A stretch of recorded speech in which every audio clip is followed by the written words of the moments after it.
நாளைக்கான வீடியோக்கான ஒரு ப்ரோமோ தாங்க வந்திருக்கு. ப்ரோமோ வந்து சூப்பரா இருந்துச்சு அப்படின்னு தாங்க சொல்லணும். அதாவது கதிர் இருக்கார்ல, கதிர வந்து போலீஸ் பிடிச்சிட்டு போயிட்டாங்க அப்படின்னு தாங்க சொல்லணும். அதெல்லாம் பார்க்குறதுக்கு நம்ம சேனலை மட்டும் மறக்காமல் லைக் அண்ட் சப்ஸ்கிரைப் மட்டும் பண்ணிடுங்க.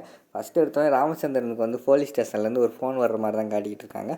அப்போ வந்து அங்கே ஒரு இன்ஸ்பெக்டர் வந்து சொல்கிறாரு, சார் நீங்கள் தானே கதிரோட அப்பா அப்படிங்கிற மாதிரி சொன்னோன்னே, ஆமாம் சார் என்ன விஷயம் அப்படிங்கிற மாதிரி ராமச்சந்திரன் கேட்காரு.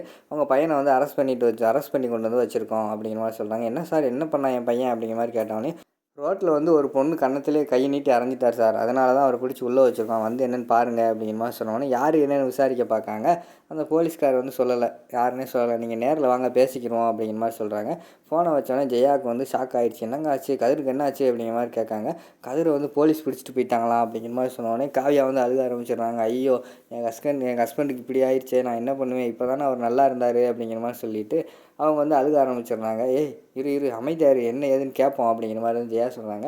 ஏங்க எதுக்குங்க பிடிச்சிட்டு போனாங்களாம் போலீஸு அப்படிங்கிற மாதிரி வந்து ராமச்சந்திரன் கிட்ட கேட்காங்க. அவர் வந்து சொல்கிறாரு, ஏதோ ரோட்டில் வச்சு ஒரு பொண்ணை வந்து கை நீட்டி அடிச்சிட்டானா, அதனால வந்து கதிரை வந்து அரெஸ்ட் பண்ணி கூட்டு போயிட்டாங்களாம் அப்படின்னு வந்து அந்த போலீஸ்கார் சொல்கிறாரு அப்படிங்கிற மாதிரி வந்து ராமச்சந்திரன் சொல்கிறாங்க. அதுக்கு ஜெயா வந்து கேட்குறாங்க, ஏங்க அவன் போய் எதுக்குங்க ஒரு பொண்ணை அடிக்க போனான், என்னங்க பிரச்சனை அப்படிங்கிற மாதிரி கேட்காங்க. அதான் எனக்கு தெரியலை, என்னன்னு தெரியலை, நம்ம போய் கேட்டால் தான் தெரியும் அப்படிங்கிற மாதிரி வந்து ராமச்சந்திரன் சொல்கிறாங்க.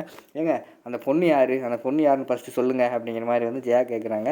அதான் எனக்கு யாருன்னே தெரியலை, நான் அதை கேட்குறதுக்கு முன்னாடியே வந்து அந்த இன்ஸ்பெக்டர் வந்து நீங்கள் எதுனாலும் நேரில் வாங்க சார், ஃபோன்லலாம் சொல்ல முடியாது, நேரில் வந்து எதுனாலும் கேட்டுக்கோங்க அப்படின்னு சொல்லிட்டு ஃபோனை வந்து வச்சுட்டாரு அப்படிங்கிற மாதிரி வந்து நம்ம ராமச்சந்திரன் சொல்கிறாங்க. இங்கிட்டு பார்த்தா காவியா வந்து அழுகுறாங்க. எங்கள் ஹஸ்பண்டுக்கு ஏதாவது ஒரு பிரச்சனை வந்துக்கிட்டே இருக்குது, நாங்கள் 2 பேரும் வந்து இப்போ தான் சந்தோஷமாக வந்து நல்லபடியாக குடும்பத்தை வாழ ஆரம்பித்தோம், அதுக்குள்ளே வந்து எங்கள் ஹஸ்பண்டை வந்து இப்படி ஜெயிலில் தூக்கி போட்டாங்களே அப்படிங்கிற மாதிரி சொல்லிவிட்டு காவியா ஒரு பக்கம் அழுதுகிட்டு இருக்கிற மாதிரி காட்டுறாங்க.